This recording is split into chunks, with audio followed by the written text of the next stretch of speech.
Welcome to When One Thing Leads to Another, a podcast that takes you freewheeling down the great internet rabbit hole of trivia. Each week we pick a starting point, and then who knows where all the twists, turns and tangents will take us. But we'll be sure to unearth a treasure trove of frivolous facts that will be as fascinating as they are, well, useless. When One Thing Leads to Another is produced and presented by us, Helen and Bill Rich. Our theme music is by Justin Mitchell. This is episode 13, Bungalow Town.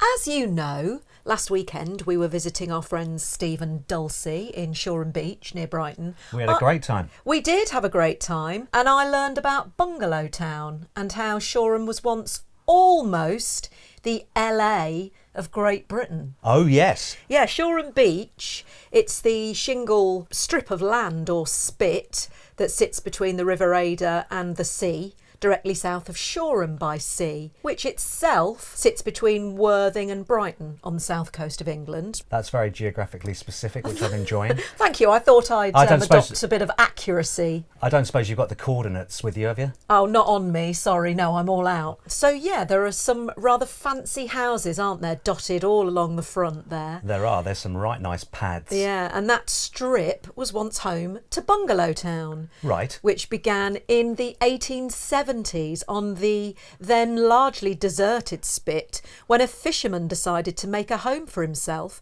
out of disused railway carriages. Right. And others started copying him, including music hall stars Marie Loftus and Will Evans. And soon showbiz types were flocking there, and these desirable ex-railway residences were spreading along the spit. Okay. So Will Evans, who, with a stage designer called Francis Lyndhurst, formed the Sunny South Film Company to make short comedy films at a 19th century fort at the eastern end of the beach. Okay. And another film company arrived due to Shoreham's wonderful light and lack of fog, and they churned out 17 films. And it was looking promising that Shoreham might be the UK's very own Hollywood, but unfortunately lots of setbacks put paid to that. Financial issues, stiff competition, of course, from the US, and a fire in one of the studios didn't help. So sadly, 'twas not to be. But that stage designer who essentially started it all with performer Will Evans, remember him? Yeah. Francis Lyndhurst. He is none other than Nicolas Lyndhurst's granddad. Oh, wow. Yeah. So I had a little delve into Nicolas Lyndhurst, as it were. Rodney Trotter, most famously. Of course, I think we all know already a lot about his roles, particularly on TV. Although I didn't know he played Fletcher's son in Going Straight. Did you? You know, I didn't know that, no. Yeah, the sequel to Porridge. He played Raymond Fletcher in 4 episodes in 1978. Oh, wow, that's proper early doors then. It really is, yeah. But the most interesting thing for me was the fact that Nicolas Lyndhurst turned down the lead role of Gary Gaz Schofield in The Full Monty, which Robert Carlyle famously then took on. Oh, wow, so he was offered the role ahead of Carlyle, but politely declined it. Well, he says he got a call from his agent who said, "Darling, availability check, British film, not much money, set in Sheffield, about male strippers." And he said, "I'll pass, thanks." Right, now talking of The Full Monty, yes, the film. Now, you will remember the famous scene where they're standing in the queue in the job centre. Yes. And they all start doing their moves. Yes. Looking for some hot stuff. Prince Charles famously reenacted it as well. Oh, did he? Yeah, which was odd. There are videos of him doing it. He said apparently he loved the film. He watched it twice. Oh, he watched it a whole 2 times. Yeah. That's how much old Prince Charles loved the film. Slightly odd, sort of seeing the future King of England thrusting. Anyway, carry on. That's something I don't feel like I really need to see. But anyway, yes, that scene nearly didn't make it into the film. Oh, wow. Because it was deemed too unrealistic and very nearly ended up on the cutting room floor. Oh, flipping heck. Well, that is one of the most famous scenes. So thankfully it got left in. Yeah, that's good. Whoever made that call got that one right. And you will remember the final scene, the famous final scene, when they eventually perform to do the full Monty. Oh, it's brilliant. I love it. And did you know, I was reading here, that that scene was done for real? Oh, really? Yeah, okay, to get they didn't have little fig leaves on, or... No, that was... no, according to the director, Peter Cattaneo, or Cattaneo, not sure how to pronounce that, but anyway, for purposes of authenticity, they all agreed they'd do it as long as there was only one take. And so... Oh, no pressure on getting it right. Yeah, you've got one take at this. Yeah. And that whole film relies on that crescendo.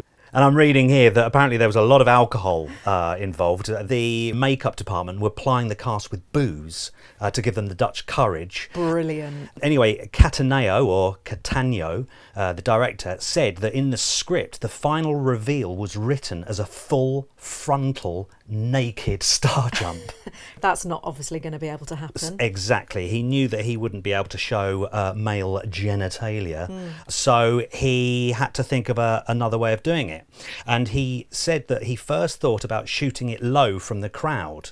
Right. So if the crowd, if they had their hands going up with glee or whatever in the air, that would then cover the junk. Oh, but if they didn't know what was going to happen, he didn't know they were going to be throwing their hands up. That would have been so difficult to do. Exactly. So as he said, it would be too hard to pull off spontaneously. Yeah. Which is an unfortunate euphemism, Yeah. I've just realised.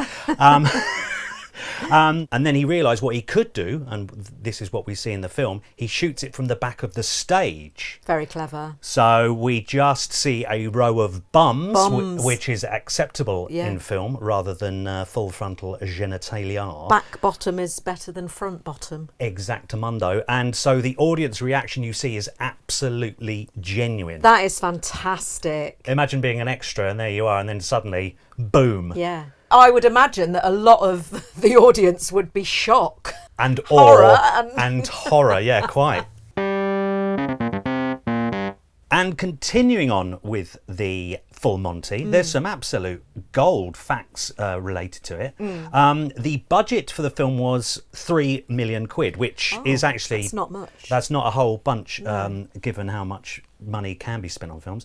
And it very nearly didn't get made, as nobody wanted it, no distributor wanted it or company wanted it, because Brastoff had already just been made. Oh, yes. Which, of course, is in a very similar vein. Yeah. But from a budget of £3 million, they made a staggering $258 million US. Wow, which I'm pretty sure is a lot more than Brastoff ever made. Yeah, that's a pretty nice, tasty little return, isn't it? And of course, it won a BAFTA for Best Film in 1997. Yeah. And it also won an Academy Award for Best Score. Oh. Now, do you know who did the score?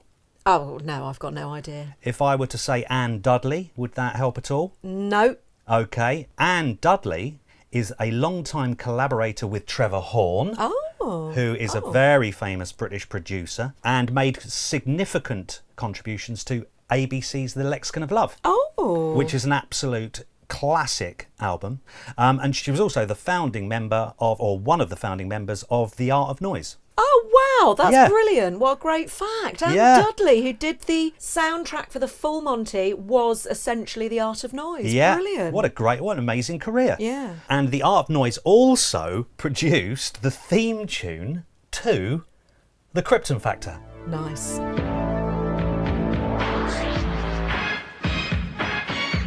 Well, The Krypton Factor, I've been doing a little bit of digging. Yeah. And with good old Gordon Burns. Who could forget Gordon Burns? You're going to love this. Did you know he's Northern Irish? No, I didn't. He's certainly lost the accent, hasn't he? Yeah, still alive and living in Belfast at the grand old age of 80. Oh, wow. Yeah, his family moved to Kent for a time when he was a child before moving back to Ireland, which is probably why he doesn't have a strong accent. Right.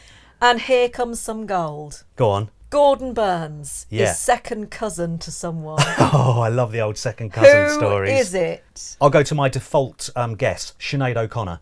It's Ed Sheeran. Ed Sheeran. He's Gordon Burns from the Krypton Factor is Ed Sheeran's second cousin. Yep. Brilliant. Isn't it?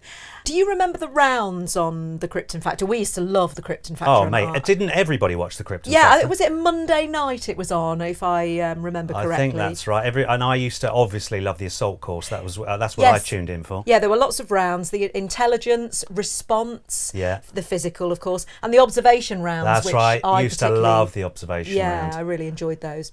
In the 1989 and 1990 series, you had to spot 6 deliberate continuity errors. That's right. Contained in one single clip. And in some of his earliest TV appearances, right, Steve Coogan starred in many of those sequences. Oh, that is fantastic. And this week, we welcome a new member to the Krypton Factor team, young comedy actor Steve Coogan. Steve Coogan, of all people, known for a variety of brilliant characters, of course, but most notable for Alan Partridge. Aha! Alan Gordon Partridge, actually. Okay. Did you know his middle name's Gordon? That fits perfectly. It does, and he's become, of course, a British national treasure. Absolutely. And is largely considered one of the greatest comic creations of the last few decades. I wouldn't disagree with that. In fact, he was voted 7th in the 100 greatest TV characters in 2001. Okay. One of those Channel 4, 100 greatest series.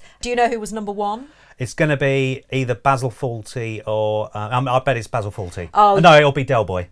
No. Basil Fawlty, I think, was 2. Okay. Del Boy was definitely there. Okay. But he wasn't number 1. It was Homer Simpson. Oh, okay. Yeah. Do you remember the series of Alan Partridge where he's staying at the Linton Travel Tavern? I mean, that was the best series for me. It was absolute gold. Yeah. Well, do you remember Michael the Geordie? Apparently they're opening a Starbucks on Beachy Head. Nice, have a cup of coffee, admire the view, put a bit of spring in your step.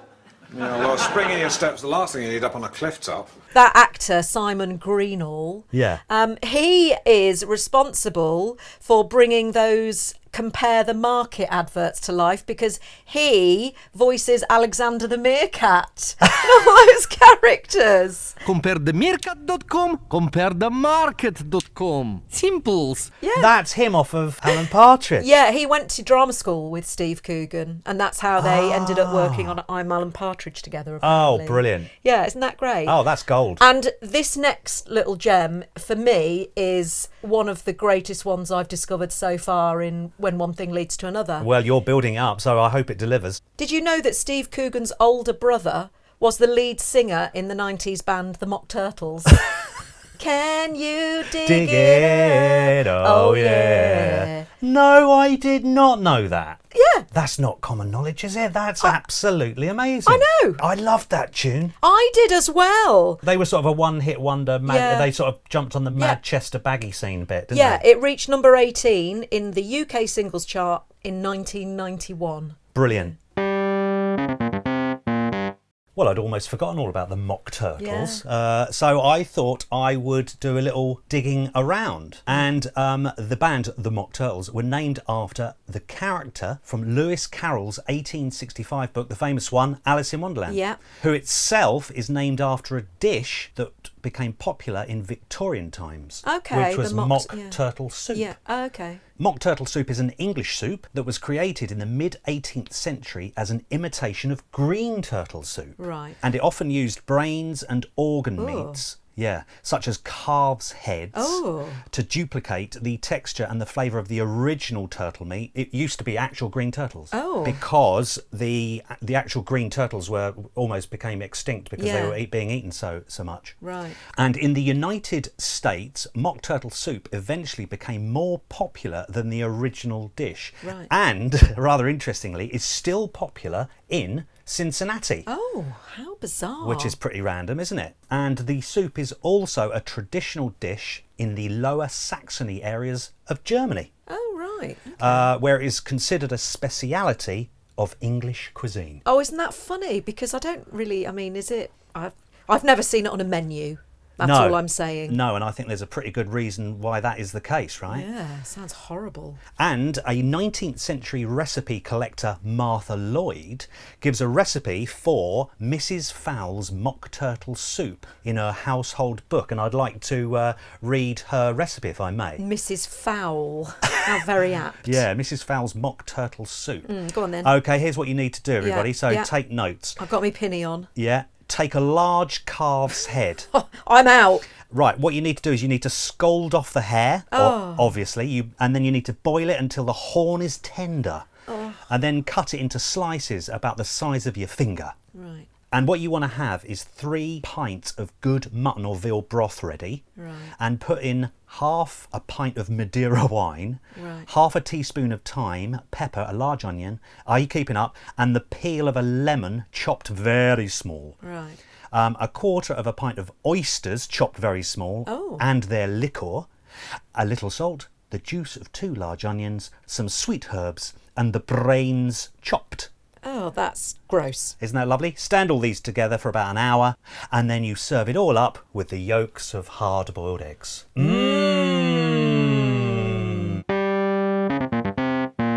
Okay, going back to Alice in Wonderland, which is where the Mock Turtle character is from. Oh, yes, okay. Guess what chapter 1 of Alice in Wonderland is called? Oh, I have no idea. I'm not even going to guess. No. Although you could actually have a guess if you think about it. Listen, you're talking to someone who is so thinly read. Not a chance. Okay. Well, the first chapter is called Down the Rabbit Hole. Ah! Isn't that brilliant? That idiom was introduced by Lewis Carroll, which is, that is what we do. That is what we do. And there are pages and pages on the internet of top 10 rabbit holes you can go down. Okay. Based on murders, abductions, haunted houses, celebrity dogs, and even 3D visualisations of what a wiki rabbit hole might look like. Oh, okay. Yeah, isn't that great? And there was a really funny article in The Onion last year about Jimmy Wales, who's one of the founders of Wikipedia. Oh, yeah, okay, yeah. It reads, Jimmy Wales reportedly glanced up Thursday to realise he'd gotten sucked into a Wikipedia rabbit hole for the past 20 years. Oh, yikes. I remember back in 2001, I was just going to spend a little time founding this new online encyclopedia, but then that led to something else, and that led to something else. And before I knew it, it's 2021 and I've just been milling around the same website, telling reporters that he had so thoroughly lost himself doing research and fixing errors that he had neglected any other obligations. Wales added that at this point it was time for him to move on to some of his other interests, as soon as he looked up one more thing. Good old Jimmy Wales.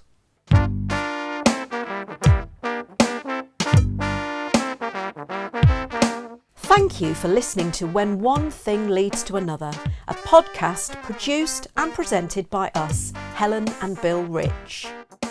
If you've enjoyed this episode, then please rate and review us on wherever you get your podcasts. And don't forget to subscribe, and that way you'll never miss an episode. We'd also love to hear from you, especially if we've got any of our information wrong, or you have some more fascinating facts about something we've talked about, or you could even suggest a subject for our starting point. Our email address is whenonethingleads@gmail.com. A massive thank you to Justin Mitchell for letting us use his music as our theme song. It's a track called Homo Erectus, taken from his fantastical album called The Garden of Earthly Delights, which is available to buy from bandcamp.com. Thanks also to Acast for hosting us. Join us next week for another episode of When One Thing Leads to Another. Please note that all facts have been found on the internet and therefore we cannot vouch for their veracity.